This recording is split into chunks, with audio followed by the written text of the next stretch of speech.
ದಿನ ಚಪಾತಿ ರೊಟ್ಟಿ ತಿಂದು ಬೇಜಾರಾಗಿದ್ರೆ ಜಸ್ಟ್ ಒಂದ್ಸಲ ಈ ಆಲೂ ಮೇಥಿ ಚಪಾತಿನ ಒಂದ್ಸಲ ಟ್ರೈ ಮಾಡಿ ನೋಡ್ಬೋದು.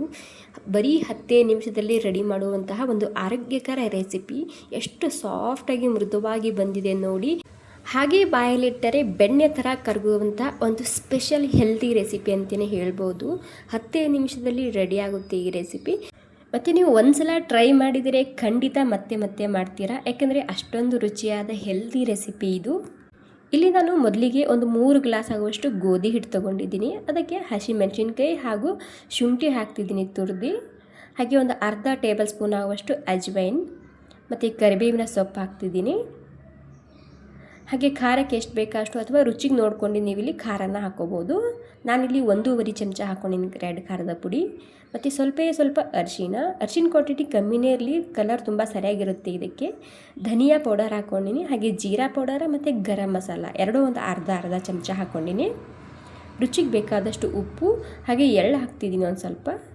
ಮತ್ತು ಇಲ್ಲಿ ಸಣ್ಣದಾಗಿ ಕಟ್ ಮಾಡಿದಂತಹ ಮೆಂತ್ಯ ಸೊಪ್ಪು ಹಾಕ್ತಿದ್ದೀನಿ. ಮೊದಲೇ ಕ್ಲೀನಾಗಿ ತೊಳೆದು ಮತ್ತು ಸಣ್ಣದಾಗಿ ಕಟ್ ಮಾಡ್ಕೊಂಡು ತೊಗೊಂಡಿದ್ದೀನಿ. ಒಂದು ಸೂಡಾಗುವಷ್ಟು ಮೆಂತ್ಯ ಸೊಪ್ಪು ಹಾಕ್ಕೊಂಡಿದ್ದೀನಿ ಇದಕ್ಕೆ ನಾನು. ಹಾಗೆ ಒಂದು 2 ಆಲೂಗಡ್ಡೆ ಬೇಯಿಸಿ ಮತ್ತು ಈ ರೀತಿ ತುರಿದು ಸೇರಿಸ್ತಿದ್ದೀನಿ. ರುಚಿಗೆ ಬೇಕಾದಷ್ಟು ಉಪ್ಪು ಹಾಕ್ತಿದ್ದೀನಿ. ಇವಾಗ ಮೊದಲಿಗೆ ಇದನ್ನು ಮಿಕ್ಸ್ ಮಾಡ್ಕೊಂಡು ನೋಡ್ಕೋಬೇಕು, ಯಾಕಂದರೆ ಇಲ್ಲಿ ಆಲೂಗಡ್ಡೆ ಕೂಡ ಹಾಕಿರ್ತೀವಲ್ವ, ಜಾಸ್ತಿ ನೀರು ಬೇಕಾಗಲ್ಲ ಇದಕ್ಕೆ. ಒಂದು ಸಲ ಮಿಕ್ಸ್ ಮಾಡ್ಕೊಂಡು ಇದಕ್ಕೆ ಬೇಕಾದಷ್ಟು ನೀರನ್ನ ಹಾಕ್ಕೊಂಡು ಹಿಟ್ಟನ್ನ ನಾದ್ಕೋಬೇಕು. ನಾರ್ಮಲಾಗಿ ಚಪಾತಿ ಹಿಟ್ಟು ನಾದ್ಕೊತೀವೋ ನೋಡಿ, ಅದಕ್ಕಿಂತ ಒಂದು ಸ್ವಲ್ಪ ಗಟ್ಟಿಯಾಗಿರಲಿ. ಅಂದರೆ ಸ್ವಲ್ಪ ಗಟ್ಟಿಯಾಗಿ ಸ್ವಲ್ಪನೇ ನೀರು ಹಾಕ್ಕೊತ ಹಿಟ್ಟನ್ನ ನಾದ್ಕೋಬೇಕು. ಮತ್ತು ನೀವಿಲ್ಲಿ ಮೈದಾ ಹಾಕೋಬೇಕಂತೇನಿಲ್ಲ, ನೀವು ಇದನ್ನು ಗೋಧಿ ಹಿಟ್ಟಿನಲ್ಲೇ ಮಾಡ್ಕೊಳ್ಳಿ, ಸೂಪರ್ ಆಗಿರುತ್ತೆ. ಹಾಗೆ ಅಷ್ಟೇ ಹೆಲ್ದಿಯಾಗಿರುತ್ತೆ. ಓಕೆ ನೋಡಿ, ಒಂದು ಸ್ವಲ್ಪ ಗಟ್ಟಿ ನಾನು ಹಿಟ್ಟನ್ನ ನಾದ್ಕೊಂಡಿನಿ. ನಂತರ ಇದಕ್ಕೆ 1 ಚಮಚ ಎಣ್ಣೆ ಹಚ್ಚಿ ಈ ರೀತಿ ಮತ್ತೆ ಒಂದು ಸ್ವಲ್ಪ ನಾದ್ತಿದ್ದೀನಿ. ನಾದಿ ಇದಕ್ಕೆ ರೆಸ್ಟ್ ಮಾಡೋಕ್ಕೆ ಬಿಡಬೇಕಂತೇನಿಲ್ಲ, ನೀವು ನಾದಿದ ತಕ್ಷಣ ಮಾಡ್ಕೋಬೋದು. ಯಾಕಂದರೆ ಇದರೆಲ್ಲ ಆಲೂ ಹಾಕಿರ್ತೀವಲ್ವ, ಹೀಗೆ ಸಾಫ್ಟ್ ಆಗುತ್ತೆ ಹಿಟ್ಟು. ನೀವು ನಾದಿದ ಮೇಲೆ ಫಟಾಫಟ್ ಅಂತ ನೀವು ಈ ರೀತಿ ಚಪಾತಿ ಅಥವಾ ಪರೋಠನ ಮಾಡ್ಕೋಬೋದು. ನೀವು ಇದಕ್ಕೆ ಚಪಾತಿ ಅಂತೀರಾ ಪರೋಠ ಅಂತೀರಾ ಅನ್ನೋದು ನನಗೆ ಕಾಮೆಂಟ್ ಮಾಡಿ ತಿಳಿಸಿ. ಸೊ ನನ್ನ ಮಕ್ಕಳಿಗೆ ಈ ಪರೋಠ ಅಥವಾ ಈ ಚಪಾತಿ ತುಂಬಾ ಇಷ್ಟ. ಅವಾಗವಾಗ ನಾನು ಟಿಫಿನ್ ಬಾಕ್ಸ್ಗೆ ಮಾಡಿ ಹಾಕ್ತೀನಿ. ಮತ್ತು ಇಲ್ಲಿ ನೀವು ಎಷ್ಟು ತೆಳ್ಳಗೆ ಬೇಕು ಅಷ್ಟು ತೆಳ್ಳಗೆ ನೀವು ಇದನ್ನು ಲಟ್ಟಿಸ್ಕೊಂಡು ತೊಗೋಬೋದು. ನಂತರ ಈ ರೀತಿ ಮೇಲೆ ಒಂದು ಸ್ವಲ್ಪ ಬಿಳಿ ಎಳ್ಳು ಹಾಕ್ತಿದ್ದೀನಿ. ಇಷ್ಟ ಇದ್ದರೆ ಹಾಕ್ಕೊಳ್ಳಿ, ಇಲ್ಲಾಂದರೆ ಸ್ಕಿಪ್ ಕೂಡ ಮಾಡ್ಬೋದು. ಮತ್ತು ನಾವು ಹಿಟ್ಟಿನಲ್ಲಿ ಕೂಡ ಹಾಕಿರ್ತೀವಿ ಒಂದು ಸ್ವಲ್ಪ. ಓಕೆ, ಇಲ್ಲಿ ಹಂಚು ಕೂಡ ಬಿಸಿಯಾಗಿದೆ. ನಿಮಗೆ ಮತ್ತು ಇಲ್ಲಿ ಎಲ್ಲ ಒಂದೇ ಸೈಜ್ನಲ್ಲಿ ಇರಬೇಕಂದ್ರೆ ಯಾವುದಾದ್ರೂ ಒಂದು ಪ್ಲೇಟ್ ತೊಗೊಂಡು ಕಟ್ ಮಾಡ್ಕೋಬೋದು.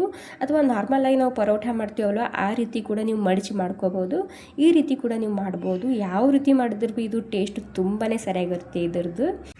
ಮತ್ತು ಇದರಲ್ಲಿ ಮೆಂತ್ಯ ಸೊಪ್ಪು ಹಾಕಿರ್ತೀವಿ ಅಂತ ಅನಿಸೋದೇ ಇಲ್ಲ, ಅಷ್ಟು ರುಚಿಯಾಗಿರುತ್ತೆ. ನೀವು ನೋಡ್ತಿರ್ಬೋದು ಯಾವ ರೀತಿಯಾಗಿ ಕಾಣ್ತಿದೆ, ಯಾವ ರೀತಿಯಾಗಿ ಬಂದಿದೆ ಅಂತೇಳಿ. ಬಿಸಿ ಇರುವಾಗ ಮೇಲೆ ಒಂದು ಸ್ವಲ್ಪ ತುಪ್ಪ ಹಾಕ್ಕೊಂಡು ಹಾಗೇ ತಿನ್ಬೋದು. ಇದಕ್ಕೆ ಪಲ್ಯ, ಚಟ್ನಿ, ಸಾಂಬಾರು ಏನೂ ಬೇಕಾಗಲ್ಲ.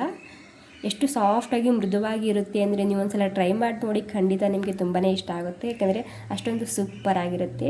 ಓಕೆ, ಆಲೂ ಮೇಥಿ ಪರಾಠ ರೆಸಿಪಿ ರೆಡಿಯಾಗಿದೆ. ಸ್ವಲ್ಪನಾದರೂ ಇಷ್ಟ ಆಗಿದೆ ಒಂದು ಲೈಕ್ ಮಾಡಿ. ಸೊ ಮಿಸ್ ಮಾಡದೆ ಒಂದ್ಸಲ ಟ್ರೈ ಮಾಡಿ ನೋಡಿ, ಎಷ್ಟು ಸಾಫ್ಟಾಗಿ ಮೃದುವಾಗಿ ಬಂದಿದೆ ನೋಡಿ. ನೀವು ಇದರಲ್ಲಿ ಆಲೂ ಹಾಗೂ ಮೆಂತ್ಯ ಸೊಪ್ಪು ಎರಡೂ ಹಾಕ್ಕೊಂಡು ಮಾಡ್ಕೊಳ್ಳಿ, ಸೂಪರ್ ಆಗಿರುತ್ತೆ.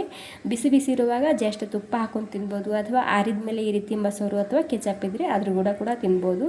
ತುಂಬಾ ರುಚಿಯಾಗಿರುತ್ತೆ. ಓಕೆ, ಈ ಸಿಂಪಲ್ ಹೆಲ್ದಿ ರೆಸಿಪಿ ಇಷ್ಟ ಆಗಿದ್ರೆ ಒಂದು ಲೈಕ್ ಮಾಡಿ. ಥ್ಯಾಂಕ್ ಯು ಸೋ ಮಚ್ ಎಲ್ರಿಗೂ.